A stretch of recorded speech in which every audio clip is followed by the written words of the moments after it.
How to fix apps crashing on Android. This tutorial shows you how to get them running smoothly again with a few different fixes. First, close the app fully by swiping it away from your recent apps. Reopen the app to see if it works normally. After that, if it still crashes, open Settings. Tap Apps. From there, tap the app that's crashing. At this point, tap Storage and Cache. Tap Clear Cache. In the next step, reopen the app to test it again.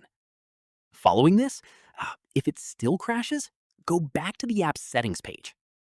Tap Storage and Cache again. Once done, tap Clear Storage this time. Keep in mind, clearing storage removes saved logins and data for that app, so you may need to sign in again afterward. From here, if the issue continues, check the Play Store for a pending update.